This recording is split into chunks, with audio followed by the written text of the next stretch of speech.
સમગ્ર ગુજરાતમાં ચકચારી બનેલા બગદાણામાં કોળી યુવાનને મારવાના કેસમાં હાલમાં એક મોટા સમાચારથી સામે આવી રહ્યા છે।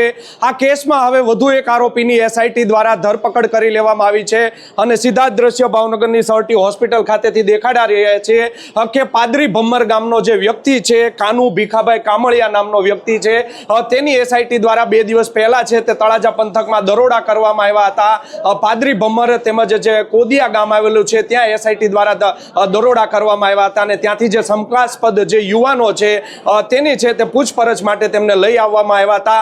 આ મામલે એસઆઈટીએ છે તે આજે ઓન પેપર એક જે વ્યક્તિ છે કાનાભાઈ ભીખાભાઈ કામળિયા નામના જે યુવાન છે તેની ધરપકડ કરી લીધી છે અને હાલ તેને ભાવનગર સરટી હોસ્પિટલ ખાતે છે તેનું મેડિકલ કરાવવા માટે લઈ જવામાં આવ્યો છે। તેના સીધા દ્રશ્યો દેખાડી રહ્યા છીએ। જો આ વ્યક્તિની વાત કરવામાં આવે તો અમારા સૂત્રોનું માનવામાં આવે તો આમાં અગાઉ પણ 8 આરોપી પકડાઈ ચૂક્યા છે, જેમાંનો એક આરોપી છે આતુ નામનો વ્યક્તિ છે। આ આતુ નામનો વ્યક્તિની જે બ્લેક કલરની જે વેરના કાર હતી તે કારનો ઉપયોગ કરવામાં આવ્યો હતો અને આજે આતુ નામનો જે વ્યક્તિ છે તેના કોન્ટેક્ટમાં જે આ કાના નામનો જે વ્યક્તિ છે તે હતો, જેને લઈને આની ધરપકડ કરવામાં આવી છે। કહી શકાય કે મદદગારીમાં આનું નામ ખુલ્યું હોય, પરંતુ તંત્ર દ્વારા છે, પોલીસ અધિકારીઓ દ્વારા છે તે ઓન પેપર હજી કોઈ વિગત છે તે આપવામાં નથી આવી। પરંતુ આ બગદાણા કેસમાં હાલમાં એક મોટો વળાંક સામે આવ્યો છે અને જે એક વ્યક્તિ છે તેની ધરપકડ છે તે કરી લેવામાં આવી છે। સાથે જો વાત કરવામાં આવે તો છેલ્લા 17 દિવસથી સમગ્ર ગુજરાતમાં ચર્ચાસ્પદ બનેલો જે આ કેસ છે તેમાં જે આરોપી છે તેની ધરપકડ છે તે કરી લેવામાં આવી છે। અગાઉ પણ 8 આરોપીની આ કેસમાં ધરપકડ કરવામાં આવી હતી, જેમાં નાજુ કામળિયા, રાજુ ભમ્મર, આતુ ભમ્મર, વિરેન્દ્રસિંહ પરમાર, સતીશ વનાળિયા, ભાવેશ શેલાણા, પંકજ મેર, વીરુ શેરડા નામના 8 વ્યક્તિની ધરપકડ કર્યા બાદ આ 9મા વ્યક્તિની છે તે ધરપકડ છે તે એસઆઈટી હવે કરી લીધી છે। સાથે જો વાત કરવામાં આવે તો એસઆઈટીએ પણ તપાસનો ધમધમાટ છે તે શરૂ કરી દીધો છે અને એક પછી એક સ્થળે છે તે દરોડા કરી રહ્યા છે અને તમામ જે આરોપી આની સાથે જે સંકળાયેલા છે આ કેસમાં તેની ધરપકડ કરી રહ્યા છે।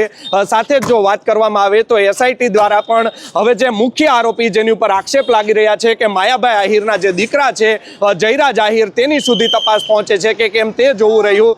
સાથે જ જે આ આરોપી છે તેને હાલ એસઆઈટી છે મેડિકલ તપાસ પૂર્ણ કરી દેવામાં આવ્યું છે અને જે એસઆઈટીની વડુ મથક છે ભાવનગરની રેન્જ આઈજીની જે કચેરી છે ત્યાં તેને લઈ જવામાં આવ્યો છે। સાથે જો વાત કરવામાં આવે તો આ કેસમાં છે તે વધુ એક ઓડિયો ક્લિપ છે તે વાયરલ થઈ છે। જે નવનીત બાલદિયા છે તેણે જે છે તેનો ઓડિયો ક્લિપ વાયરલ થયો છે અને ઓડિયો ક્લિપમાં તે વાત કરી રહ્યો છે। આ નવનીત બાલદિયાને જે મારવાનો કેસ હતો તેમાં છે જે હથિયાર પૂરા પાડનાર છે તેના નામની જો વાત કરવામાં આવે તો તે ઉત્તમ બાંભણિયા નામનો જે વ્યક્તિ છે તે રતનપર નવા ગામ, જે બગદાણાની બાજુમાં આવેલું જે ગામ છે ત્યાંનો તે રહેવાસી છે। તેની સાથેની ઓડિયો ક્લિપ છે તે વાયરલ થઈ છે। શું ઓડિયો ક્લિપમાં વાત થઈ રહી છે પહેલા તે પણ સાંભળો। બોલો નવનીતભાઈ બોલું। બોલો બોલો। ઓલો મોટો આવ્યો તો અહીંયા હા અને કે હું ને ઓલા બે ગયા હતા, ઉત્તમ બે। હા અત્યારે આવ્યો? અત્યારની ઘડીક પહેલા આવ્યો હતો। મેં કહું આવું। હા તું ક્યાં છો? હું ઘેરે। તો હું તારે કરવાનું છે બોલ। તો હું એને શું કીધું છે? તમે બે દેવા ગયા હતા પાઇપ ને ધોકો ને, હું દેવા ગયા હતા તમે? હા હે? હા ધોકો દેવા। ક્યાં દેવા ગયા હતા? ઓલા કાંટે। હા અને કોણ આવ્યું છું લેવા? લેવા તો ઓલા લોકો હતા, મને હું એને નતો ઓળખતો, મારી વાત સાંભળ, હું તમને આખું કહું। હા હું કે જો જે અમે હોય હાચું કહેજે, ખોટું કોઈ વસ્તુ નહીં, બરોબર? એમથી એક એક એક શબ્દ ખોટો નહીં હોય એમાં હા કાકા। હા બોલ। જો મેડિકલ હતા અમે, બરોબર, હા બસ સ્ટેન્ડમાં, હા ત્યાંથી બેઠા હતા અને માવા ને એવું ખાતા હતા। હા પછી એનો ઓલામાં ફોન આવ્યો, કોનો? ઓલા ભાઈ નો, ઈ બાજુ નજુ કે એનો, હા એનો ફોન આવ્યો એનામાં હા કે એ વાત કરી પછી મને કે એ કામ છે, હું ગાડીમાં બેસી જાય કે આમ ચોકડી સુધી જવાનું છે। હા મેં કીધું ત્યાં અમે જતા હતા અડધે પહોંચ્યા એટલે ગાડીમાં એ મને એમ કીધું એ ભાઈબંધ છે એને ધોકા દેવા જવાનું છે। હું કેમ, હું છું એમ? એના માતલ પર કોકોને મેટર થઈ છે તે કે દેવા જવાનું છે। હું કહું ઠેક। તો અમે બેઠા ત્યાં વાડીએ પોગી ગયા, ત્યાંથી એને ધોકો લીધા અને ત્યાંથી ડાયરેક્ટ અહીંયા ઉભા રહ્યા। ધોકા ક્યાંથી લીધા? મોટા ત્યાંથી વાડીએથી। હું લીધું તું ધોકામાં? એક ધોકો હતો અને એક બીજો ધોકો જ હતો કદાચ। એક ધોકો ને એક પાઇપ હતું એવું મને કીધું મોટા। હા તો ત્યાંથી એને કાંટે આવીને ઉભા રહ્યા। કાંટા ક્યાંથી આવ્યા તમે? વાડીએથી। હા હોબટ? નહીં ના, ડાયરેક્ટ રસ્તો છે ને ઓલો પણ પંપ વટીને હા ત્યાંથી હા પછી ત્યાં ઉભા રહ્યા ને ઘડીક ઉભા રહ્યા તે હું તો માવો બનાવતો હતો હા તો ઘડીક ઉભા રહ્યા એટલે ગાડી આવી ક્યાંથી ઓલી બાજુથી રાળગોણ સાઈડથી હા ત્યાંથી ગાડી આવી વરના હા એમાં કેટલા જણા હતા એમાં જણા તો જો એક ઓલો હાંકતો થઈ ને કારણ કે બેઠો તો ઓલો ભાઈ નાજુ કે હા ઈ બે દેખાણ તો ઓલા કોઈ વર્તા નતા દેખાણ બતાતા નતા દેખાણા નતા કઈ પાછળ કેટલા જણા હતા પાછળ દેખાણા નતા એમ તો કહું તમને હું હા હા અહીંયા ડાયરેક્ટ આવીને ઊભી એક કદેશ વધીને કેટલી 5 સેકન્ડ કે 6 સેકન્ડ કે એમ કદેશ ઊભી રહી છે હા હા ડાયરેક્ટ એનાથી આગળ અંબાઈ દીધું હા ત્યાંથી ની વૈયા ગયા સીધા કેટલા વાગે વાગ્યા છે 11 ઉપર થયા છે 11 ને કંઈક 15 કે 20 થયું હોય કે 11 ઉપર મતલબ થોડા ઘણા ત્યાંથી ગાડી વહી ગઈ એ લોકો વાતચીત કઈ બીજી કઈ કરી જ નહીં બોલી ચાલે આતે કઈ એક શબ્દ નથી બોલ્યા કાકા તમે કયો એના આપણે બાપુના હમ ખાવો તો બાપુના ખાઈ નાખીએ જો મને ખબર હોય હું પેટમાં કાતી રાખતો હોય તો અને હું મારી વાત સાંભળો હું જયદીપ ને આ વાતની બધી ખબર છે ને જયદીપ બોરડા હા નહીં તો જયદીપ ની કઈ એને કઈ વાત ની ખબર નથી ઓલો તો કેતો હતો બધું કે એને ખબર છે કોણ મોટો નહીં મોટા ને પછી મેં એને ફોન ન કર્યો જયદીપભાઈ મારે એટલો એવો કઈ પરિચય નથી એટલો બધો હું તો ખાલી બગદાણ ના આવતો કે નહીં તો અહીંયા મોટા અહીંયા ઓલા ફટાકડાનું કર્યું ઓહો ત્યારે હું એને બેહવા જતો ને હું ખાલી આમ એ રીતના એને ઓળખતો અત્યાર સુધી પોલીસ નો કોઈનો ફોન બનાવ્યો હતો કોઈનો આવ્યો જ નથી તમે હથિયાર આપવા આવ્યા હતા કે આમ તેમ કઈ નહીં પોલીસ નો ફોન નથી આવ્યો કોઈનો નહીં નહીં મોટા ને એને એક વખત આવ્યો હતો કઈક કોનો ફોન ડાયરેક્ટ એને રૂબરૂ કેમ કઈક લેવા આવ્યા છે કેવું કઈક એ મને કહેતો હતો કે મેં પૂછપરછ કરી હતી અને કે આ રીતના હતું કે તારું નામ હતું હું કહું હશે તો હું કહું તારું હું જે સત્ય હોય તું કહી દે તારો ફોન આપી દે તારા નંબર હતો એનો મારામાં જો કોઈનો નંબર નથી હું એને ઓળખતો નથી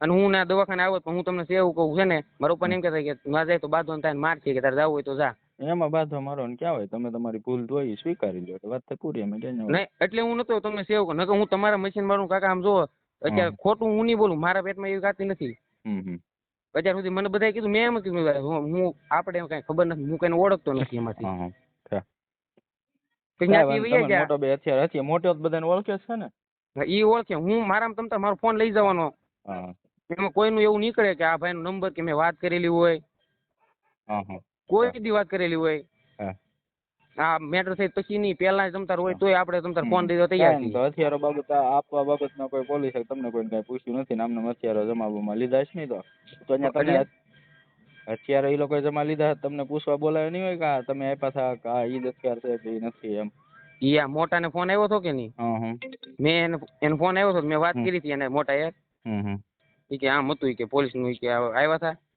અને આ રીતના આમ થયું ઈ કે તો તને કદાચ તાર નામ છે કે જવા દીધા કઈ કીધું નહીં કઈ નિવેદન બિવેદન એનું લીધું થયું કઈ કીધું સાહેબ કઈ એવું મને ન કીધું કે તને આવશે કદાચ લેવાઈ ગઈ હું કહું વાંધો નહીં બોલાવે જે સાચું હોય કહી દેજો ને બીજું હા એટલું આ હાસું હતું એટલું હા તો વાંધો નહીં અને જો તમને એવું લાગતું હોય તો હું તમતારે મારો ફોન તમતારે દઈ દઉં તમને દઈ દઉં ત્યાં પોલીસ સ્ટેશન તને ગમે ત્યારે કેટલા દિવસ છે કોઈ દિવસ તને ફોન કર્યો તને કોઈ દિવસ કઈ કીધું તમને એવું લાગતું હોય કાકા જો આપણે હું તમને તમે કયો એવું આપણે મને કાંઈ વાતની ખબર હોય ને ના આપણે જો તમે દેવા ગયા છો અત્યાર ને તમને ખબર ન હોય તો ભાઈ મારે તમને ક્યાં કહેવાનું પ્રશ્ન અને કદાચ એમ કીધું હોય ને તમને સારું લગાડવા નથી કેતો હું મને એમ કીધું હોય ને કદાચ કે જો આમ નવનીત કાકા નામ છે તો એવું ન હોય કે મેં તમને ફોન ન કર્યો હોય કે કાકા આમ થવાનું છે કે આમ છે